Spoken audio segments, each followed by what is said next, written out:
السلام علیکم ورحمت الله.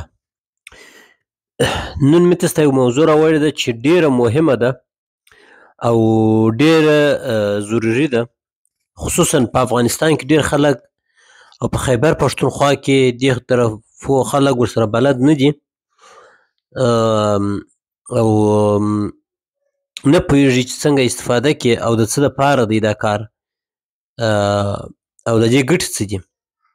نو د دې خاطره دا موضوع د موټر په بخشو کې هغه خلک چې موټر لري ډیره مهمه ده چې موږ تاسې ورته متوجه واوسېږو. زه راځم اول لنډ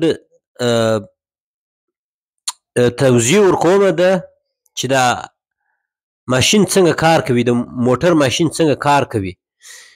د موټر ماشین په دا ډول کار کوي چې د دغه ځای څخه د دې حصې څخه چې انټیک ورته وایي یا هم ادمیشن ورته وایي یا ادمیشن یا هم ادمیسیون، د ادمیشن د لارې دوی هوا او تیل را داخلیږي، دلته جرقه صورت نیسي. په ډیزلي موټرانو کې چې دي دغه پستون پورته کیږي، د ډیر فشار له امله دوی جرقه رامنځته کوي او دا جرقه دا فشار د دې باعث کیږي دا جرقه غاز هغه تیل وسوځوي او د اګزاست له لارې یا د دغه پایپ له لارې دلته چې تاسو په دې عکس کې وینئ ووځي. نو کله چې دلته هوا او تیل ننوځي دلته جرقه رامنځته سي وسوځېږي، باعث د دې سي چې موټر زور واخلي، انرژي تولید سي. کله چې په دود باندې تبدیله سي برته د دې لارې وځي. دغه پایپ ته دلته وګورئ دا هغه لار ده چې دلته دغه دود وځي او دا دود چې کله وځي دا ځي هوا ته خپریږي او د دې باعث کیږي چې هوا چټله کړي. د هوا د چټلېدو باعث کیږي یو توان خو دا سو، بل توان دا دی چې دا موټر مجبور دی چې نور هوا راکش کړي، اضافه پاکه هوا راکش کړي او دلته یې وسوځوي. نو بناء چټله هوا ځي و فضا ته او پاکه هوا د فضا پاکه هوا چې د اخره ننوځي دلته چټلیږي برته وځي راځي. همدغه پروسه جریان لري. نو د اروپا او د غرب ساینسپوهان راولاړ شو، انجینران راولاړ شو، ویل چې موږ دغه د هوا د ککړتیا لپاره باید یو کار وکړو. هغې راولاړ شو ویل چې دغه کومه هوا چې وځي دغه هوا باید موږ برته استفاده کو، یوه حصه هوا برته استفاده کو راسي و انجن ته دلته بیا وسوځېږي او برته ووځي. نو دلته دوی دغه جوړ کړي، یو سیستم ورته جوړ کړي د اوجیر په نامه.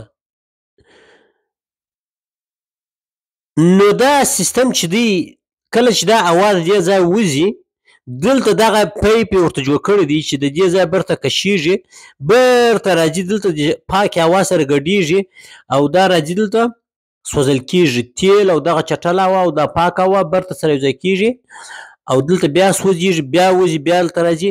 یعنې دغه کومه دود چې دی دا په داخل د انجن کې سرکل پیدا کوي.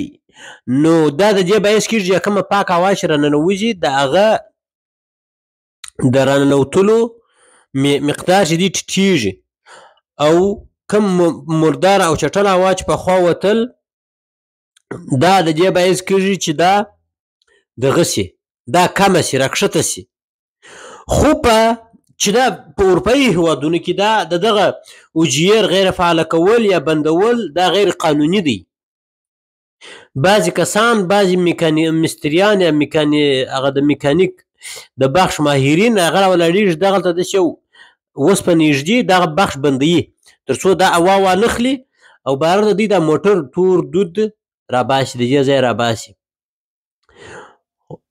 خو خبره دا ده البته دا تور دود چې دلته ننوځي دا توربو او نورو بخشو ته لږ څه دغه رسوي، انجن ته لږ څه تاوان رسوي، اما هوا چې د فضا دا پاکه ساتي. دا په غرب کې دا غیر قانوني د دې والف بندول، اما په متاسفانه په آسیایي ممالکو کې لکه افغانستان او خیبر پښتونخوا او بلوچستان سیمو کې دوی دغه والف چې دی دغه چې دی دا بندوي تر څو د دوی دغه هوا چې ده دا د باندې وځي د هوا چټله کې او فضا چټله کې. دا بیا زه تاسو ته په عملي ډول درته ښیم. دا مې اوس تاسو ته په تیوریک ډول در وښودل چې دا څنګه کار کوي دا والف. او دا والف چې کله چټل سي بعضې اوقات د انجن دغه چک انجن یا دغه د انجن علامه راځي په ماشین باندې مو په دغه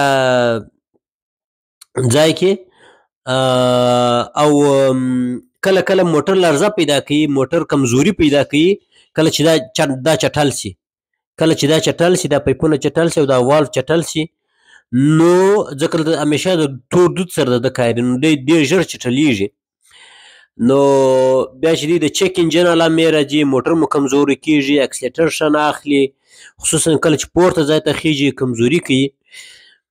نو همیشه دا پاکوي او کوشش مه کوئ چې دا بند کړئ. د دې د بندولو کوشش مه کوئ ځکه چې دا غیر قانوني دي، خصوصا په اروپا او په امریکا کې دا غیر قانوني دي.